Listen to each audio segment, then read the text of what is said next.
If you just click on the Apple up in the top and then System Preferences and go to Dock, you can change the size of the apps on the left or the bottom.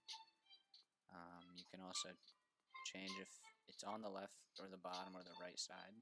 Personally, I prefer the left. This Genie effect and scale effect really just change what it looks like when you minimize a window. So I'll show you the difference. The Genie effect looks like this. It kind of goes like that. And the scale effect is much less interesting. It just closes it like that. I prefer the Genie effect. It's a little more fun. Some of the features you can adjust in here. If you double click a Windows title bar, you can minimize it. So that just means you put your mouse up here, double click, and it'll minimize. You can also minimize the window into the app icon. So if you turn that on and minimize it, instead of making a new window down here, it'll just go right back into the Chrome app. So that's pretty cool. You can also click to automatically hide and show the dock. So it'll just take it away until you put your mouse over the side and it'll bring it back. So those are some of the things you can adjust with the dock. In System Preferences to the desktop and screensaver, if you go over to screensaver and click hot corners in the bottom right, there's some cool features here. So basically you can have it do any of these things, where when you just put your mouse in either corner of the screen. So for example, if you want it to open the notification center, you set it like that, and when you move your mouse to the top left, it'll open the notification center. And then if you put it right back up, it'll close it. So you can also put your computer to sleep, open mission control, start your screensaver, go to the desktop, and you can pick up to 4 of these, 1 for each corner. Click on the time in the top. You can look at the clock as an analog clock, which I think is a little, too hipster for me, but much more practical as a digital clock. But you can also open the date and time preferences, and here you can show the seconds, flash the time separators, use a 24-hour clock, show AM and PM, change if it shows the day of the week and the date, or you can even have it announce the time for you, which I personally don't do because I use this in school a lot, and I don't need to get in trouble for that. But pretty interesting feature if you're using it at home. Let's say you're at school or at work and you're doing something maybe you shouldn't be doing, like I usually do, play football heads, and you see your boss or your teacher come walking up and you need to quickly close the window. It's just Command H and it'll close it right away, but it's not actually closed, it's just minimized. If you click on the Google Chrome icon, it'll bring it right back up.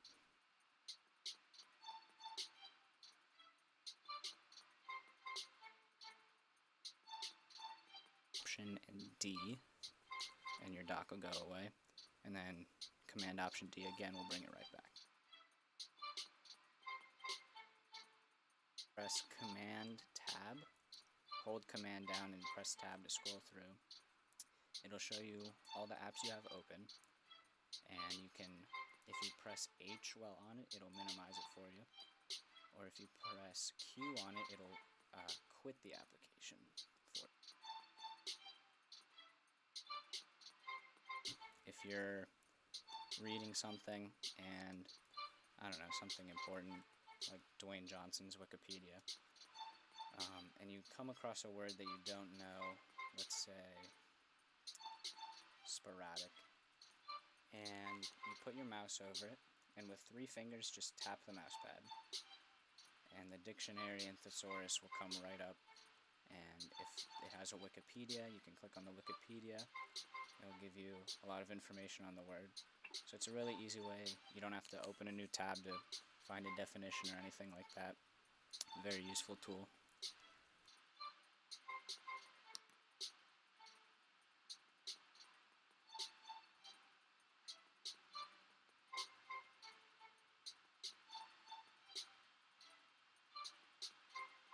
On all Mac computers, if you press a button, it'll bring up the expose, which basically just shows all your different apps in one place. And for my MacBook Air, it's F4. It has the 6 little squares. Sometimes it's F10 or F11. If you press Shift, hold Shift, and then press F4, it'll bring it up in super slow motion, which I realize is not extremely convenient, but it's kind of fun. Something to do to pass time.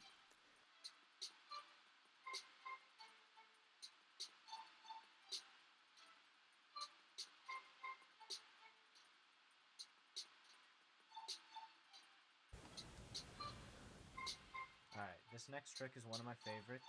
It's very easy.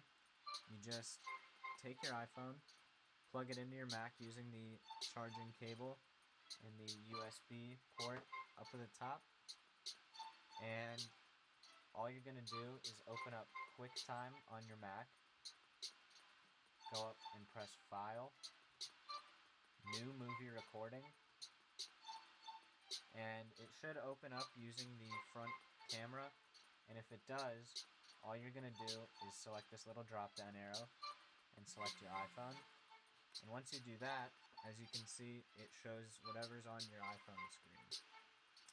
This is very useful if you're doing presentations or you want to show a group of people something.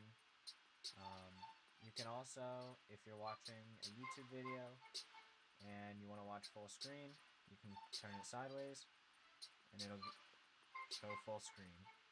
So it is very useful and very cool. It's one of my favorite tricks on here. So if you open iTunes and you start listening to music, and then you press Command T, it'll bring this cool graphic up that like moves to the beat of the song. So it's really fun if you're just hanging out. Kind of trippy, but pretty cool.